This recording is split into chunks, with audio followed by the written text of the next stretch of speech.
안녕하세요. 글로벌 시사 뉴스를 신속하게 전달해드리는 엑스프레스 뉴스입니다. 최근 미국의 휴스턴 주재 중국 총영사관 폐쇄 조치로 미국-중국 간 갈등이 격화되는 상황에서 폼페이오 미 국무부 장관이 지난 23일 미 캘리포니아주 요바린다에 위치한 닉슨 도서관에서 중국 시진핑 주석을 겨냥해 실패한 전체주의 이데올로기의 신봉자라고 맹비난하고 중국 공산당으로부터 자유를 지켜야 하며 미국과 동맹국들이 힘을 합쳐 중국을 바꿔야 한다면서 자유진영 동맹국들의 참여를 촉구했습니다. 그동안에 미국 행정부가 중국 공산당 정권을 비판해온 경우는 많았지만 이날 폼페이오 미 국무부 장관의 발언은 레짐 체인지, 즉 중국 체제 변화 의지까지 드러낸 것이라는 관측이 나오고 있습니다. 미국 워싱턴 정가의 대중국 인식 변화는 지난 5월 26일 미국의 의회 전문 매체인 더힐에서 조셉 보스코가 기고했던 헨리 키신저는 여전히 훌륭하지만 또 여전히 중국에 관해서는 틀렸다라는 컬럼에서도 잘 나타나 있습니다.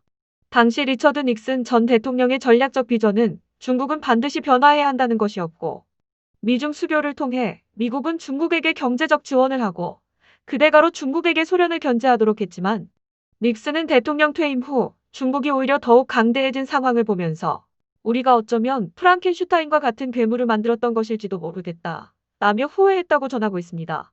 또한 지난 4월에는 미국 보수파 인사들로 구성된 초당파 조직인 현존위 협협위원회 커뮤니티 온 더 프레젠트 데닌저에서 트럼프 행정부에게 현재와 같은 밋밋한 대중국 제재보다는 과거 레이건 행정부에서 주창했던 소련 해체와 냉전 종식 수준의 강력한 중공 해체 전략을 수립하여 추진할 것으로 요구한 바 있습니다. 이러한 미국 정계의 대중국 인식 변화, 강경 보수파의 중공 해체 전략 요구 등은 미 대통령 선거와 트럼프 재선과 맞물려서 트럼프 행정부로 하여금 중공해체 전략의 수립과 실천을 더 이상 미룰 수 없도록 이끌고 있습니다. 왜냐하면 이날 폼페이오 장관이 연설한 장소인 닉슨 도서관은 1979년 미중 수교를 이끌어낸 닉슨 전 대통령을 기념해 만들어진 곳인데 이곳에서 폼페이오 장관이 닉슨 대통령의 미중 수교를 통한 대중국 포용 정책은 실패한 전략이라고 직접적으로 언급했다는 것은 미국의 대중국 전략이 과거와 같이 화웨이 보이콧이나 무역전쟁과 같은 소극적인 수준이 아니라 향후 적극적인 행동도 불사할 수 있다는 의지로 보여집니다.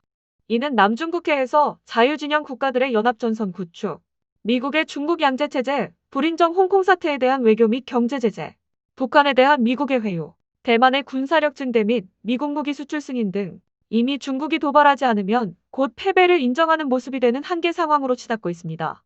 뿐만 아니라 지난 28일 워싱턴에서 개최된 미국과 호주 간 외교국방장관회의 직후에 폼페이오 장관은 중국은 남중국해에서 영유권을 주장할 수 없고 그 주장은 국제법 아래에서 유효하지 않다는 점을 미국과 호주 양국은 확인했다고 밝히면서 유럽과 인도, 일본, 한국이든 호주이든 전 세계의 민주주의 친구들은 자유를 소중히 여기고 경제적 번영을 원하는 국가들이 희망을 이루도록 하는 것이 이 시대의 도전 과제라는 점을 이해하고 있다고 확신한다며 한국의 반중연대 참여를 촉구하기도 하였습니다.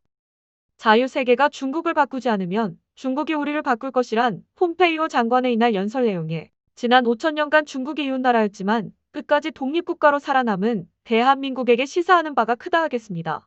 오늘 전해드릴 소식은 여기까지입니다. 시청해주셔서 감사합니다.